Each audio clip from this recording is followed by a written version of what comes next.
पीले दांत वाली बहू। रंजना कभी ब्रश नहीं करती थी।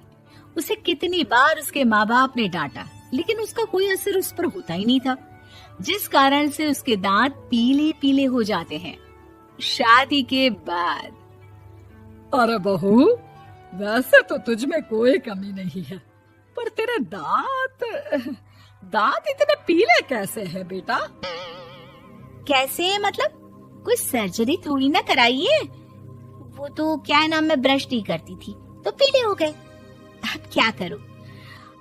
आप कहें तो लाल करवा लूं या फिर काले? यार ये क्या है, क्यों माँ से लड़ रही हो? लड़ रही हूँ? अरे मैं लड़ रही हूँ या ये बोल रही है कि दांत पीले हैं, पीले। अरे तपस्या थोड़ी ना की है इन्हें पीले करने के लिए। बकायदा ब्रश नहीं किया है 20 साल तक, तब जाकर। छी, कैसी बात कर रही हो? ये उस वक्त तो पीले नहीं थे जब हम लोग तुम्हें देखने आए थे। अरे तब साफ करवा लिया होगा डेंटिस्ट के पास जाकर। अब देखो कैसे पीले पीले लग रहे हैं। रंजना सास की तरफ गुस्से से देखती है। फिर शुरू हो गई पीले पीले पीले। अरे पीले तो तब भी थे जब मेरे हाथ का रसगुल्ला उड़ा उड़ा कर खा रही थी और बोल रही थी, लड़की नहीं गुणों का खजाना दे रहे भाई साहब आप।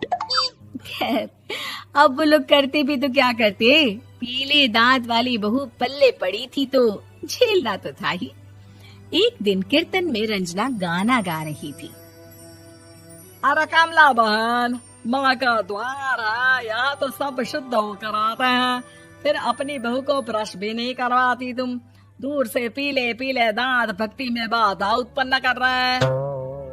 अरे कोई 2 साल के बच्चे थोड़ी ना लेकर आई हूँ मैं बहू बनाकर। अच्छी खासी लड़की है, अरे कैसे करवाऊं ब्रश?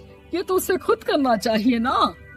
अब माँ बाप तो इसके जैसे तैसे निपटा दिए, ये नहीं सोचा कि सास कैसे संभालेगी। सास बहू को लेकर घर आ जाती है, लेकिन सोच लेती है कि अब इसे लेकर कहीं नहीं जाएगी।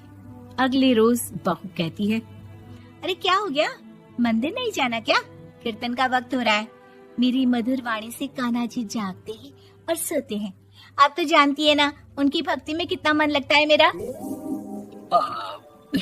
वो क्या है ना, तबीयत ठीक नहीं लग रही है मेरी, आराम करूंगी मैं। तबीयत ठीक नहीं लग रही? अभी तो मिथुन के गाने पर नाच रही थी आप, और अब बोल रही है कि तबीयत ठीक नहीं लग रही।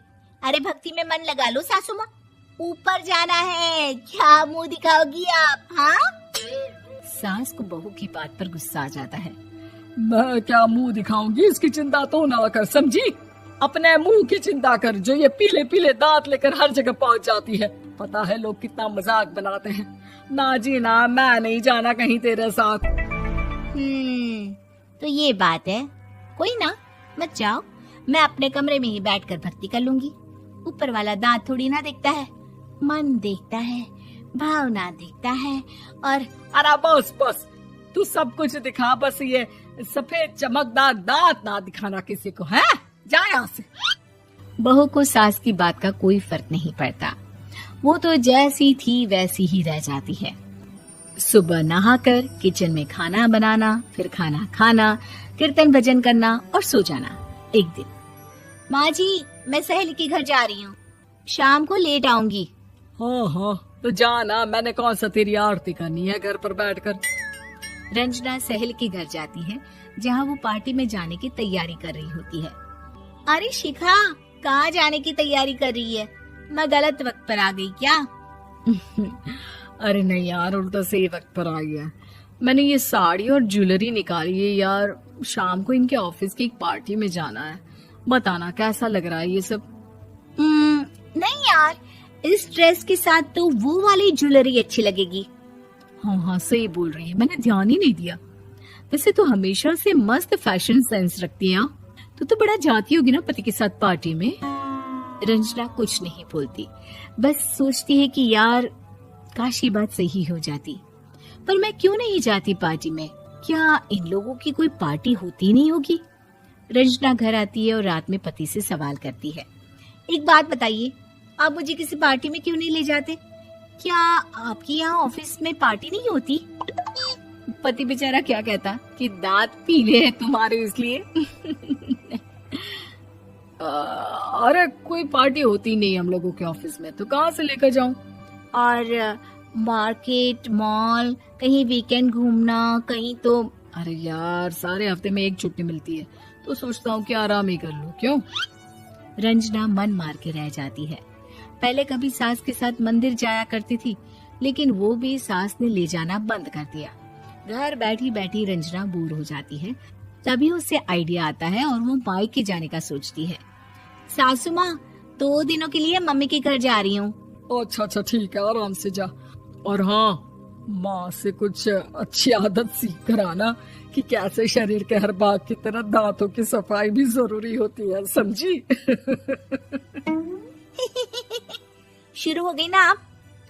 वो लोग आपकी तरह नहीं है कि छोटी छोटी बात का बतंगड़ बना दे। उन लोगों के लिए मैं मायने रखती हूँ, ना कि मेरे पीले पीले दांत।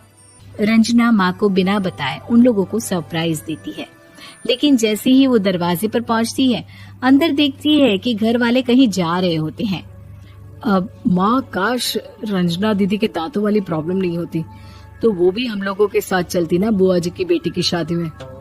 हाँ बेटा, लेकिन अब उसे कौन समझाए कि उसको उसके पीले दांत नहीं दिखते, लेकिन उसके आसपास के लोगों को कितना एम्बैरेसिंग फील कराते हैं।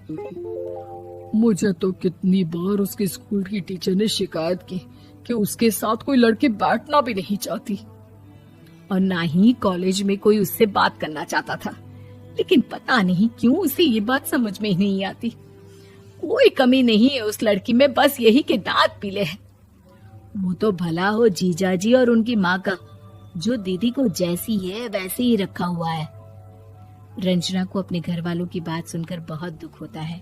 वो सोचती है कि वो क्या करे, लेकिन फिर वो सीधा डेंटिस्ट के पास जाती है, अपने दांत चमकाती है और कसम खाती है कि वो रोज ब्रश करेगी।